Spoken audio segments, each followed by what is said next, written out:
Greetings, my movie ghouls. Welcome back to our day 15 of our Halloween countdown. 31 Days of Horror. I'm Nate the Ultimate Movie Geek, and tonight we watched Sinister 2.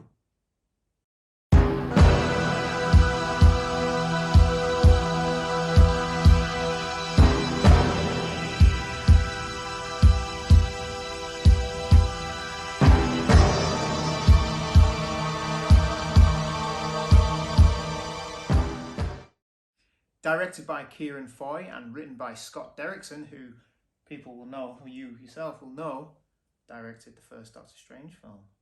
And it stars James Ransone and Shannon Sussman. And it's a follow-on from the 2012 movie Sinister, which, I'll be honest, I can't really remember. I can't really remember it. I just remember it's the guy out of the one that we watched with Angelina Jolie, and he was a serial killer in it. I can't think of his name. Ethan Hawke. Ethan Hawke, yeah. Yeah, that's all I remember, that he was in it and watching movies, and I can't remember it. So, can't remember the first one. What do you remember about this one? I enjoyed this. Yeah. We just found it, didn't we, last night? Yeah, it was good. And we were sat here watching it, and it was annoying me who the main male lead was in it. He didn't turn up for about probably the first 20, 30 minutes. It's the deputy from the first film. Yeah. Which I couldn't find the name. All I could find was Deputy So-and-so. We'll call him Deputy So-and-so from now. Yeah. But he plays, not Eddie, is he the one in it? Eddie Spaghetti. Eddie Spaghetti. Yeah, it's not Eddie, it's the one... Is it not? No, I'll have to check in a minute what he is.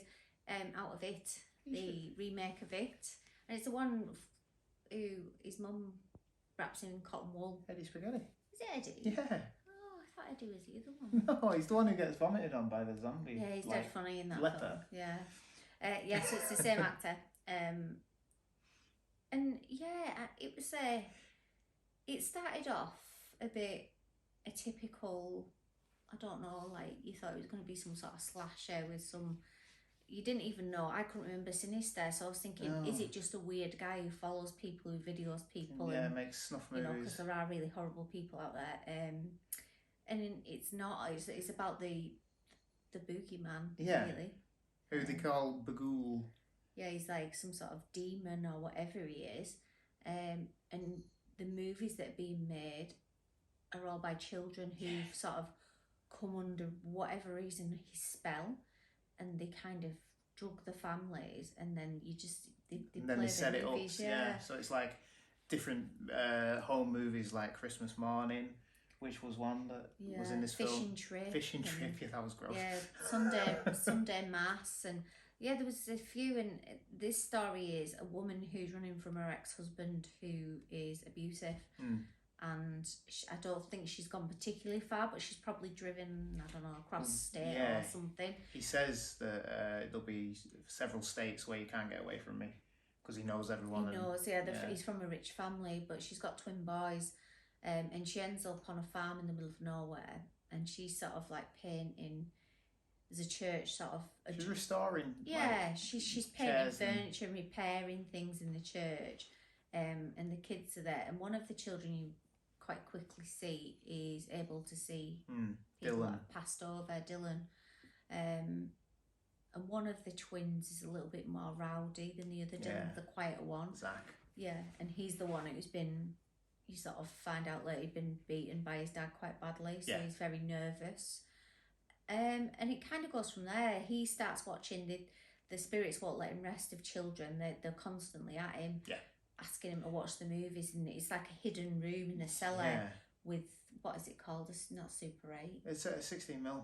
Yeah, so they make them watch all these like effectively movies where they've killed their own families, and they say, if you watch it, you won't have nightmares tonight, because he has really bad nightmares. So that's the only kind of reason he goes along with it. Yeah, because so it's making him have nightmares. You see early on that the boogeyman Bagul is literally in the closet. Because he comes out, it's quite a nice little shot, that. Yeah. Just comes out of the darkness. Made me jump. Yeah, it did, yeah.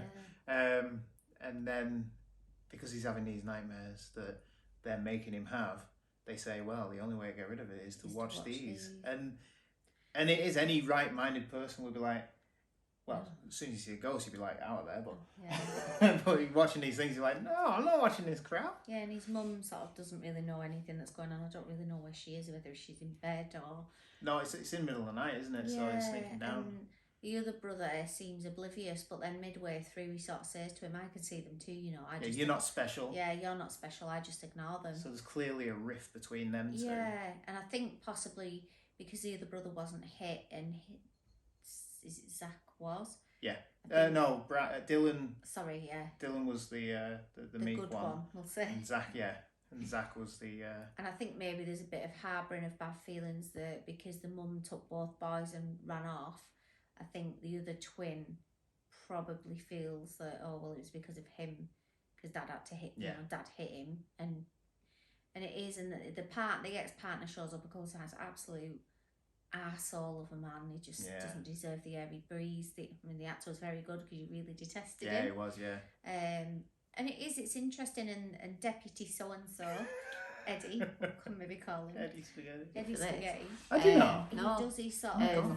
I think they've tried to sort of keep not parts hunting of that this shock thing, but he's factor. And I'll be aware of honest, it. I think if I'd watched this and he's going to all the destinations when I was younger, where a lot they know younger, something's happened, Yeah. and he's burning it He's down. tracing all the houses where these films have been made, these whole movies, and he's trying to burn them down so it breaks a cycle, because he believes that it's going from house to house, and that's it, really. And there's a few little nice things in it that is, you know, make it a bit spooky. He drives off at one point. He sort of befriends the family. She mistakes him for a private investigator from her husband, so he's like, no, I'm not that at all. And they sort of do become friends a little bit of a love interest, but not really. And he goes off at one point to somebody who knows he's working at a university or something, isn't he? And he's got a ham radio, and he's like, you know, somebody... and I've heard of this, like phantom signals. Yeah, phantom signals. And you've heard like cosmonauts stuck up in out, you know, in space, and they number said stations and all. Yeah, the number stations. I've watched a thing on that, but and it said, oh, there was always this thing, and it was like a voice, and there was different things, and people didn't believe it until somebody recorded it, and they played it, didn't they? But then you start seeing it, and like, when they've translated it, it was clearly somebody who was in the middle of killing his family. And, but then things saying happened the name Bagul. there. Yeah, Bagul. And it was an interesting film. It wasn't, it didn't scare me loads. It reminded me very much of, obviously, Sinister, but also the one, what is it, where the scarecrow dude's in the fields, Jeepers Creepers? Felt a little bit like that to me. Yeah, Jeepers Creepers was one that I enjoyed for the first half and was crap in the end. Yeah. Well, no, I know what you mean. What I like about it is these demons and like ancient creatures are getting digitized, aren't they? They're moving up with technology. They're using technology like to... American Gods, isn't it? Yes, it's exactly like American Gods. Yeah. Yeah, I like that. Progressive Gods. I enjoyed it. I thought it was a good little watch. Yeah. I didn't expect much from it. I don't really remember the first one. No, I vaguely remember watching it. I think I was actually editing another video when we were watching it. Yeah, I enjoyed it. I'm going to give it 4 pumpkins. We won't ruin the ending. When was it? 2015. 2015. So it's a bit older, but I don't think we should ruin the ending in case No, people want to watch it. It's but another it's one. good. We've watched a couple now, like including The Exorcist, where it's quite violent, isn't it? Yeah. There's a lot of gore. So if you like your gore, go watch it.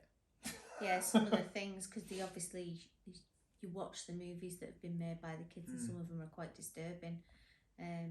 But yeah, good. I'll go with you. I thought it was a give good it little 4. find. Yeah, 4. It was enjoyable. Yeah, go watch it.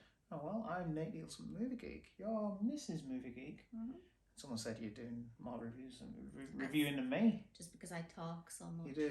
It's so much easier when she's here. Please like, share, subscribe, and ring that bell. And we will see you tomorrow for day 16. I'm not sure what it is. We'll find out. And well, you'll see tomorrow. Night. Sleep tight, everybody.